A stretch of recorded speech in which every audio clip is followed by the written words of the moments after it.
Lysander Spooner said a long time ago that the Constitution has either authorized the government that we have now, or it failed to prevent it. And of course, in Lysander Spooner's day, you know, not quite as bad off as we are today. What would you say to him if he were alive today? I wish he had gotten the word out a little bit more. But his logic is impeccable, and it's true. Either the Constitution is incapable of protecting us from the government, or it was never intended to. People need to understand that liberty comes from the heart.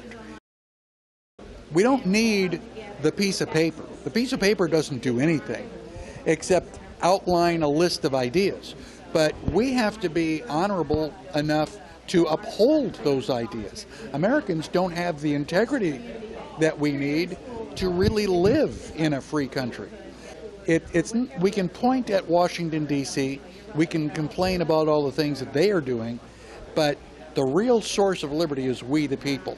And when most people don't know how many articles are in the Constitution, I mean, it really doesn't matter what the Constitution says. I keep getting phone calls and emails asking me, well, how do I travel without a driver's license? How do I not fill out my 1040 form? And most people seem, excuse us, we're filming, man, sorry. Yeah. Most people seem to think that there's a form that they can fill out that will make the government go away and leave you alone. Sure. There's no form, there's no letter, there's no paperwork that's going to make you a free person. Being free is a mental attitude. And instead of trying to change Washington, D.C., my second book is called Secret to Sovereignty, and it teaches you how to change yourself. How do you need to change in order to be a free person? How can you live as a free person right now, regardless of what the government is doing? Now, it's easy to write the answers down. It's a lot harder to actually follow up. Absolutely. In order to do it peacefully, we have to have a large number of people.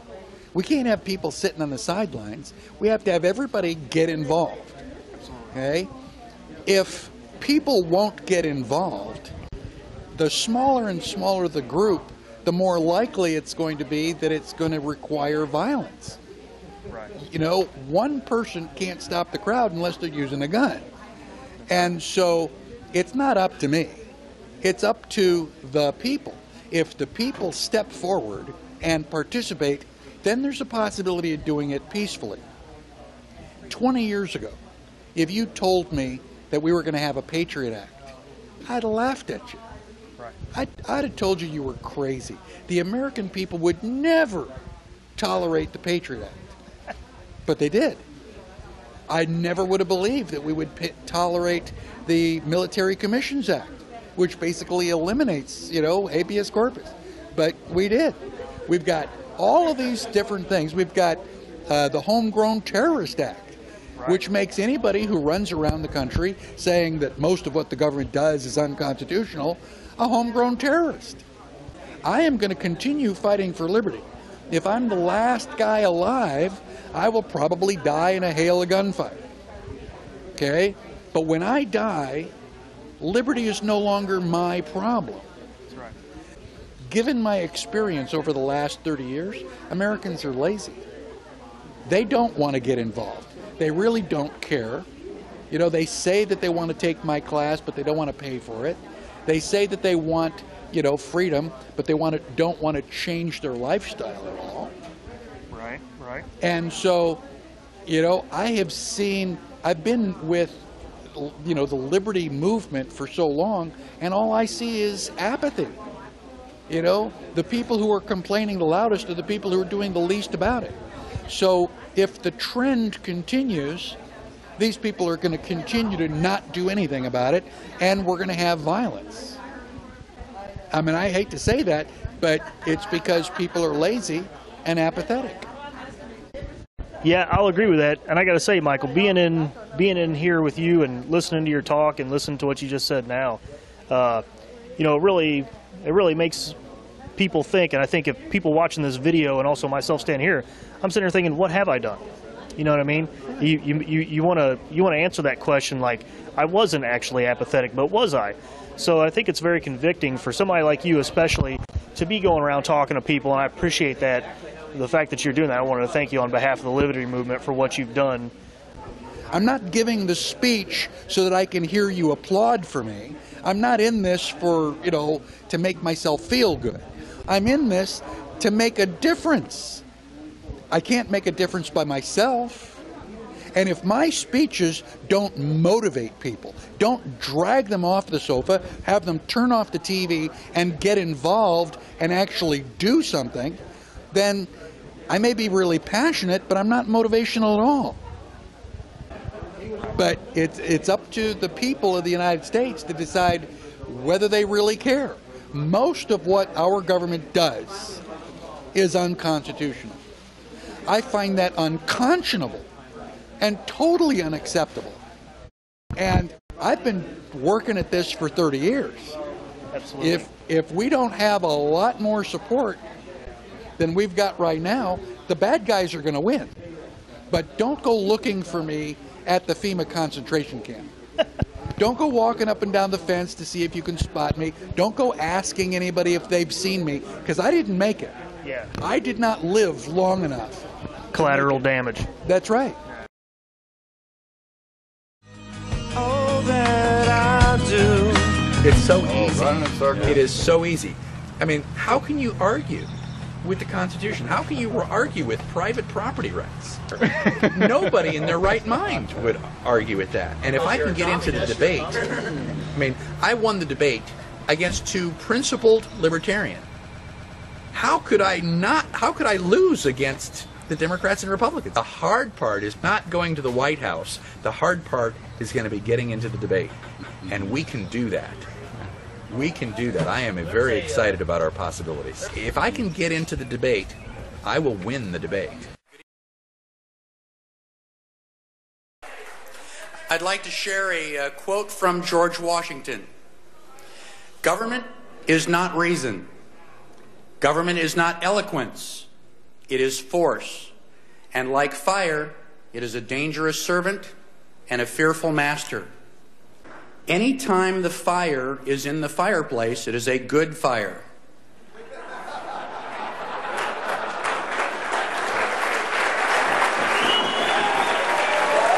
Anytime a fire gets outside of the fireplace, it is a bad fire.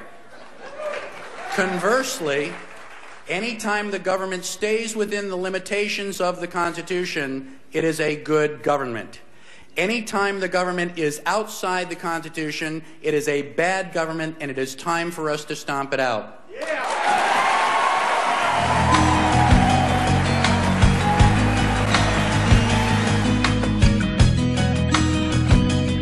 George Bush has yet to veto a single bill coming from Congress. And he is, rubber stamping all of the Republican agenda.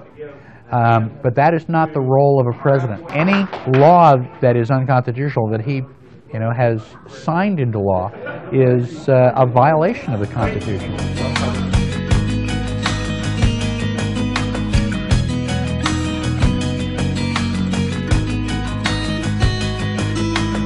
We have responded to challenges. The Bill O'Reilly show has challenged anybody to debate the Patriot Act on his program.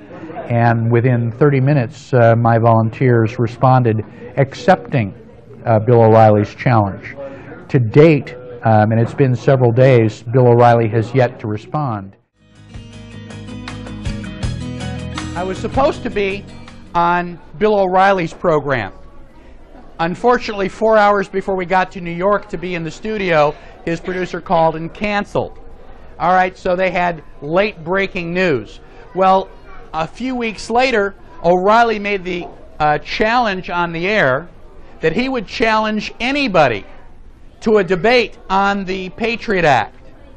Well, my staff sent a formal response back within half an hour saying that Michael Badnarik would be happy to debate Bill O'Reilly on the Patriot Act. Well, apparently Bill O'Reilly's producer has told us that we have misunderstood. Now, I don't know if we misunderstood the word debate or the word anybody, but apparently Bill O'Reilly doesn't want to talk to me. And I consider that good news.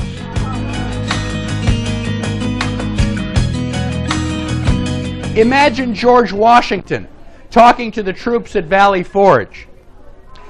You know, guys, we've worked hard. You know, we've come a long way, but it's really bitter cold.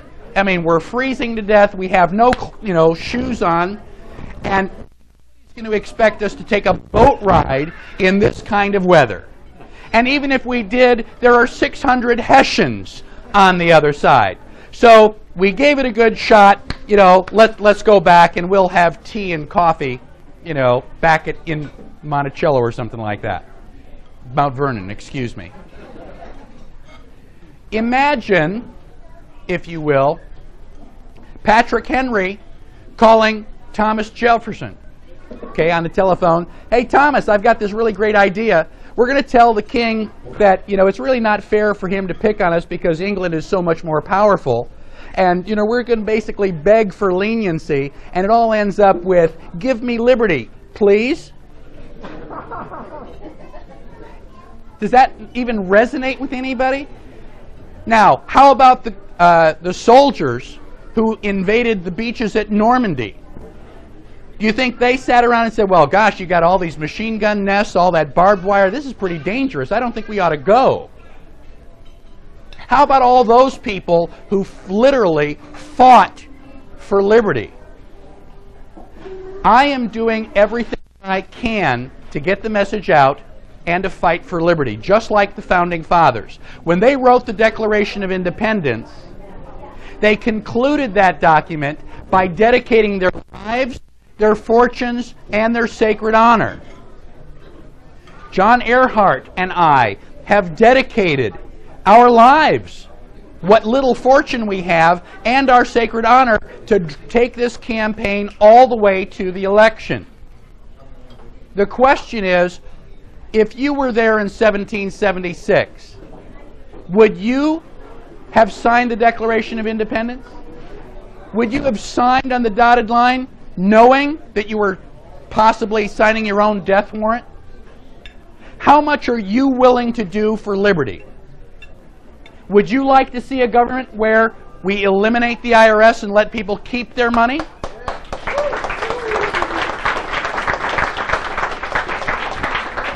Would you like to eliminate the Department of Education so the teachers can actually teach our students?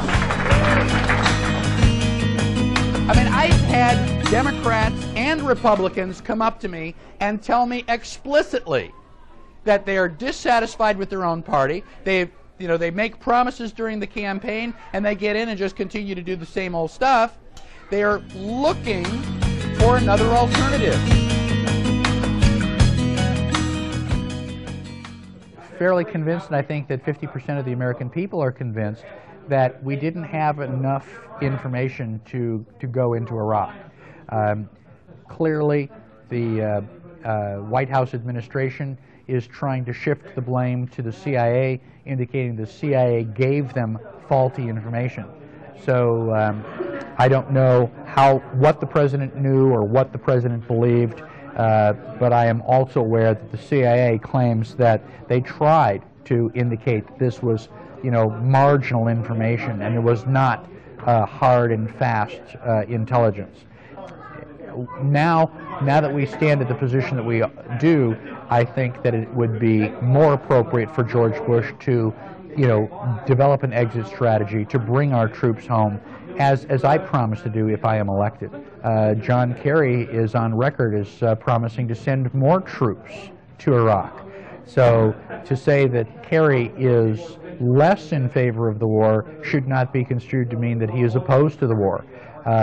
I will bring our troops home as safely and quickly as possible, with the priority being to minimize the number of injuries and fatalities in that process.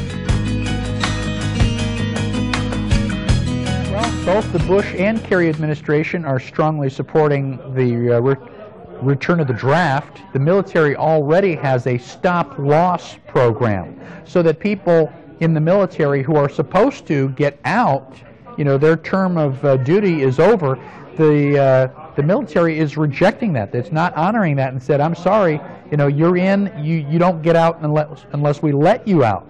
And so they are already trying to stem the flow of people leaving the military. And when that isn't sufficient, they are going to resume the draft, which is involuntary servitude. You do not want to be in a foxhole standing next to somebody who doesn't want to be there. You have to trust your life, you know, with that person. And the military, men and women in the military don't want to trust their lives to somebody who really doesn't want to be there.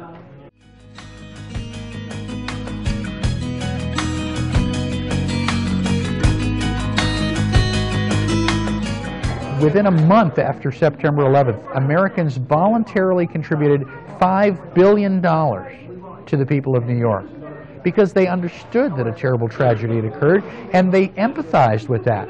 And they reached into their wallets and they made sure that the people of New York had whatever money it took to kind of rebuild after the disaster. The government never does anything successfully. We had less people homeless and less people out of work before 1933 than we do now.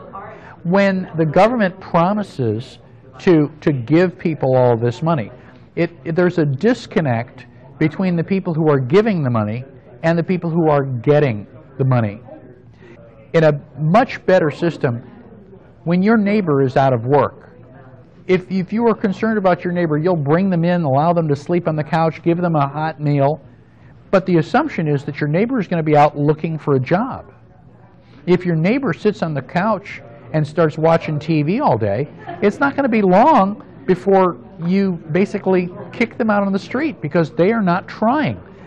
The cost of government is exorbitantly high. We cannot afford the size of our government. You know, the best way to increase jobs in this country is to get rid of as many government jobs as possible. Minimum wage does just the opposite of what it's intended to do. The minimum wage presumably is going to raise people up so that they can have more money to spend. What it actually does is put more people out of work. So instead of having $3 an hour, now they have no dollars an hour. Minimum wages raise the bar higher so that fewer people can reach the bar. And we do not want our children to take drugs, but we recognize that the war on drugs is a failure. We've been fighting the war on drugs for 5 or 6 decades, and the problem is now worse. How many people here are really confident that you can buy all the health care that you need? Not a single hand. Why not? Because the Food and Drug Administration has a 10-year testing period for drugs that cost about $1 billion. How many economics majors here can tell us who's going to pay that $1 billion? Is there any question that they're going to pass that on to you in higher prices? The government is in control of our health insurance. They decide what tests you're allowed to get, what tests you're not. And because the doctor knows that the insurance company is paying, you think they're going to charge you, oh, maybe a few dollars extra? My mother went to the doctor for a blood test. You know, blood test takes 3 minutes. They take a little sample of blood. She didn't have to pay for it. The insurance company paid for it. $600 for a blood test. And you wonder why health insurance is unaffordable? Anytime you want high quality service and low prices, you have to go to the free market. Without competition, there's just basically monopoly. In any decision about your life, either you can make that decision or the government can make that decision. Who do you think would be best person to make the decisions about your life? And college-age students, depending on what grade they're in, the first question is, how many people here still live with mom and dad? And depending on the age group, there's always a percentage. Second question, how many people plan to still be living with mom and dad 5 years from now? Not a single hand. Why not? Why are you so eager to get your own apartment? Don't you love mom and dad? Why do you want your own apartment? To do stuff for myself. To make your own decisions. It's a biologically built-in process. That's what growing up is all about, is to get off on your own and make your own decisions. Well, if you don't let mom and dad make decisions for you, and presumably mom and dad love you, why would you let the government make decisions for you? Come on. Let's grow up. Let's move out of the house. Let's tell the government, sayonara, you're not going to make decisions for me anymore. You're not going to pick my health care. You're not going to pick what subjects are taught and how they're taught in my child's school. You're not going to take my money and spend it wisely for me. I'm going to do that. The biggest complaint that people have when they hear a libertarian say, we're going to get rid of all these government agencies. What's the first complaint? What are we going to do about our old people and the poor? What's going to happen to all the people who are unfortunate? Come on. How much money did Americans give to the city of New York within 1 month of the September 11th disaster? Do you know that we voluntarily contributed $5 billion? That's with a B. Do you know how much $5 billion is? That's a lot of money. Was there an IRS agent knocking at your door telling you what your fair share was? Did we have police officers coming up and shaking you down for money? How did we contribute $5 billion to New York? Because we care. The best way for us to take care of the unfortunate is to make, first of all, health care affordable, get the government out of it, and then we can pay for the health care. And then if somebody really, really needs, a heart transplant, well, that's all right, I got $100, here you go. Everybody would be more fortunate with less government. Government is the problem. It is the parasite that drains your livelihood out of you. It steals half of your money and then taxes you on more than that.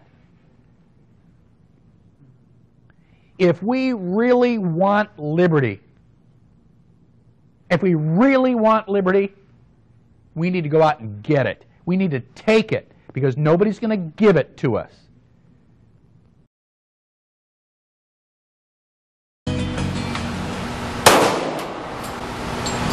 I didn't have my own pistol.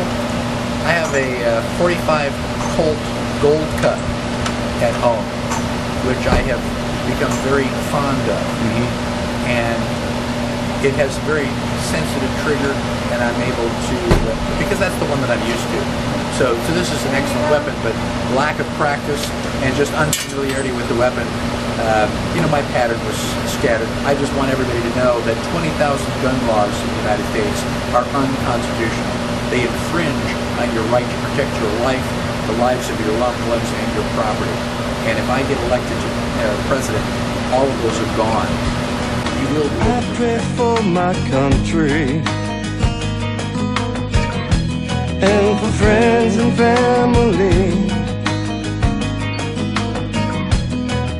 mourning in their ignorance,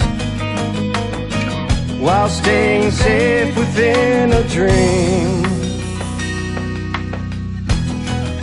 I will fight for freedom and the ways of liberty. I die for my country, slaying corporate dynamics. I show my love for thee with strength and loyalty. America, I show my love for you in all that I do. I see it in your eyes, the love you have inside. Your eyes, the love you have inside. I'll never let you down as long as I have breath. As I try to change and rearrange the promise that I have with you. And I will pick you up and send you up and set you back up on your feet.